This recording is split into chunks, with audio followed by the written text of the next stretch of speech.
ఇక్కడి నుంచేగా బాడీస్ని తోసేసింది. అవును సార్. నిన్ను కూడా తోసేయమంటారా సార్?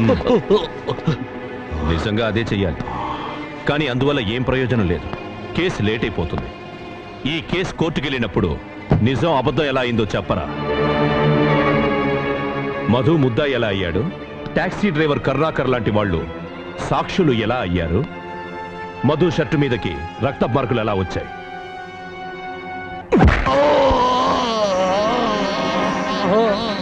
చెప్పరా. చెప్తాను.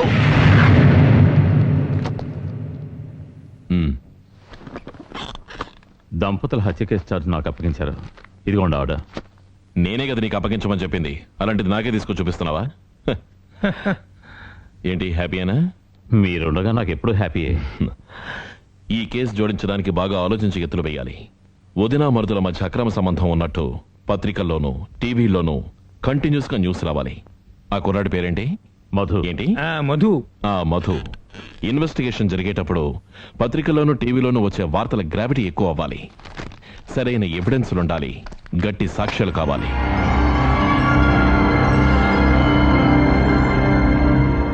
To prove the motive.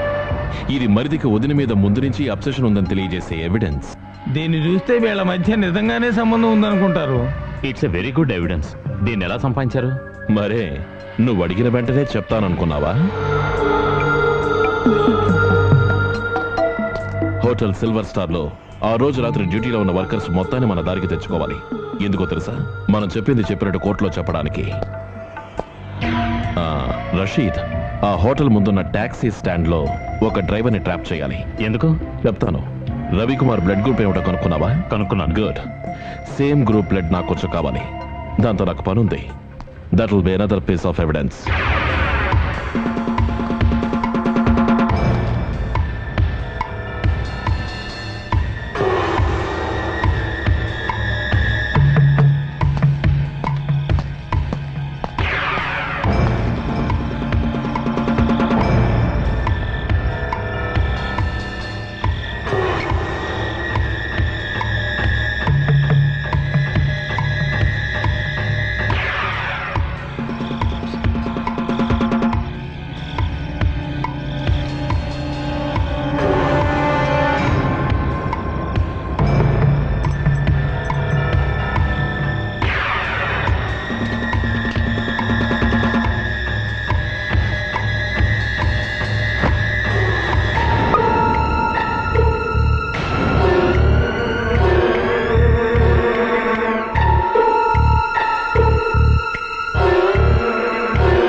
ఎలా ఉంది?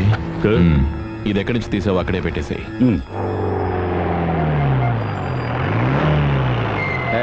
ఇలా నిన్నే. నేనా సార్? రావయ్యా.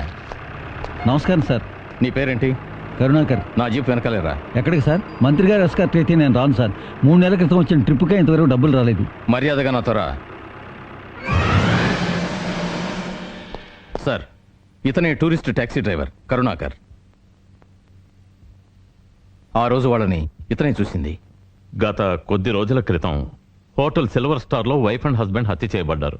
రాత్రి 10:30-11 గంటల మధ్య. తెలుసు సార్. తర్వాత ఆ డెడ్ బాడీస్ ని ఎవరో కార్లు ఎక్కించి తీసుకెళ్ళడం నువ్వు చూసావా? నిజంగా నేను చూడలేదు సార్. ఆ రోజు ట్రిప్కి వెళ్ళి వచ్చేసరికి రాత్రి 12 అయింది. లేదు, నువ్వెక్కడికి వెళ్ళలేదు. డెడ్ బాడీస్ ని కార్లో ఎక్కించి తీసుకెళ్ళడం నువ్వు చూసావు. ఆ భగవంతుడు సాక్షిగా నేను చూడలేదు సార్.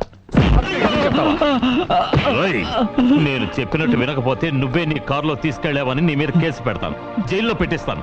అర్థమైందా? నా పిల్లల మీద ఒట్టు నేను చూడలేదు సార్. చూసినట్టు మేమే చెప్పమంటాం కదా, మళ్ళీ చూడలేదంటావేంటి? చెప్పినట్టు వింటావా, జైలుకి వెళ్తావా? మీరు చెప్పినట్టే వింటాను సార్. వీణ్ణే నువ్వు చూసావు. ఈ కేసులో రియల్ గా జరిగింది ఇదే సార్. నువ్వు చెప్పిన దాంతో నేను పూర్తిగా ఏకీభవిస్తున్నాను. బట్ ఇదే నన్ను కన్ఫ్యూజ్ చేస్తోంది. ఏంటి దీని అర్థం? ఇది ఎలా జరిగిందంటావు? మీరు ఒకరినొకరు చూసుకుని నవ్వుకుంటే నాకెలా అర్థమవుతుంది? Sir, one call.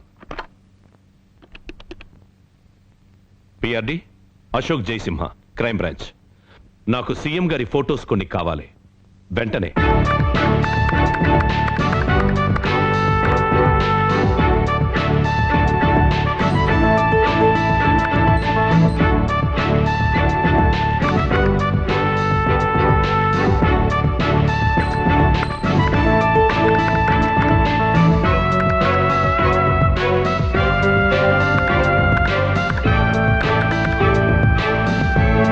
Okay,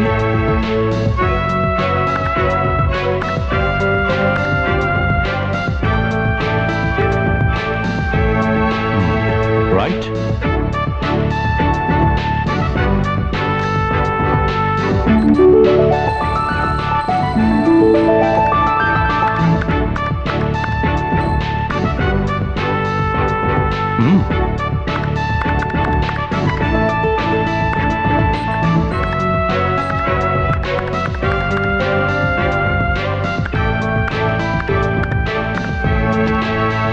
studio నుంచి కలెక్ట్ చేసిన రవికుమార్ అతని భార్య ఉన్న ఫోటో ఇవ్వు.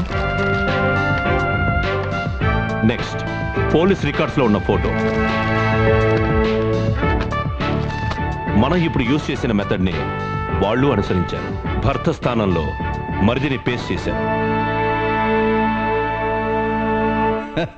ఇది బందర్ ఎమ్మెల్యే ఫోటో కదా, నీ దగ్గరికి ఎలా వచ్చింది? ఆ? ఏమిటే ఇది, ఇలాంటి తప్పుడు పని చేశారు? మా ఆవిడ కానీ పార్టీ వాళ్ళు కానీ చూస్తే? సార్ మీరెప్పుడైనా ఈవిని ఇలా కౌగిలించుకున్నారా? ఛ, కౌగిలించుకోవడమా? నాకు ఆ వయసు దాటిపోయిందయ్యా. కట్టుకున్న పెళ్ళాన్ని కూడా కౌగిలించుకోవడం మర్చిపోయింది తెలుసా? చూడండి, పూర్వం శత్రువుల్ని దెబ్బతీయడానికి ప్లాన్ వేసి ఇరికించేవారట. అలాగే నన్ను కూడా దెబ్బతీయాలని చూస్తున్నారా ఏంటి? అలాంటిదేం లేదు సార్. ఇదిగో దీనిలాగే ఇది కూడా మార్చారు. Made to order. That is technology sir. అర్థమైంది. ఇంకేమీ ఆలోచించకండి, అందరినీ బొక్కలో తోసేయండి. Yes sir. చేత్త నా కొడుకులు.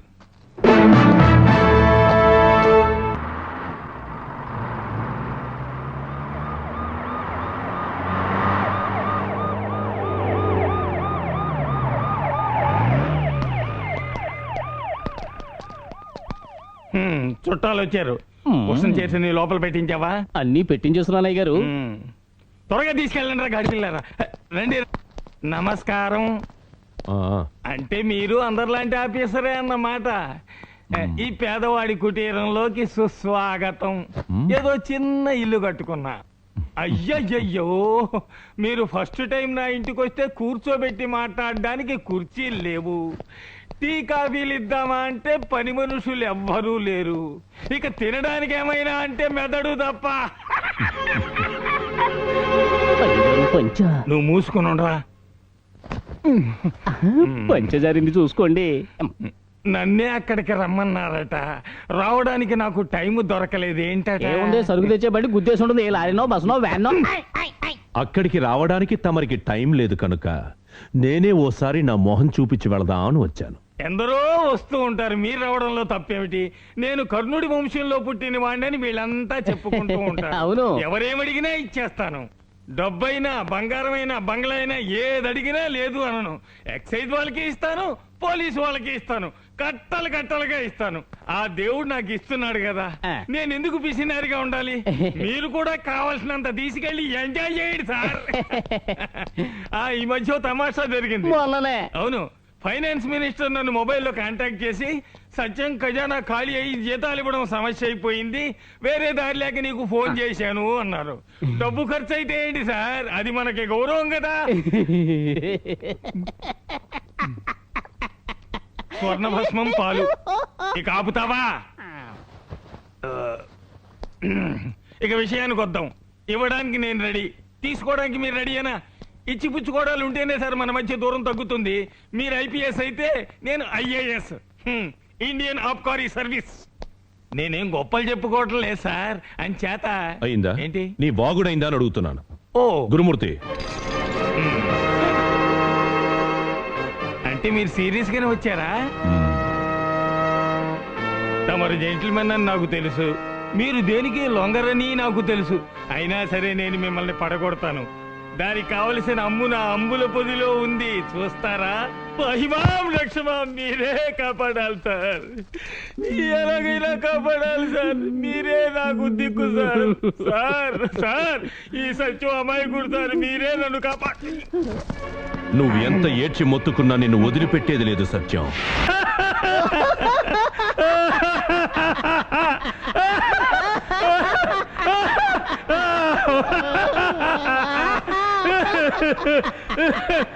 నేను నమ్మలేకపోతున్నా. చూడమ్మడ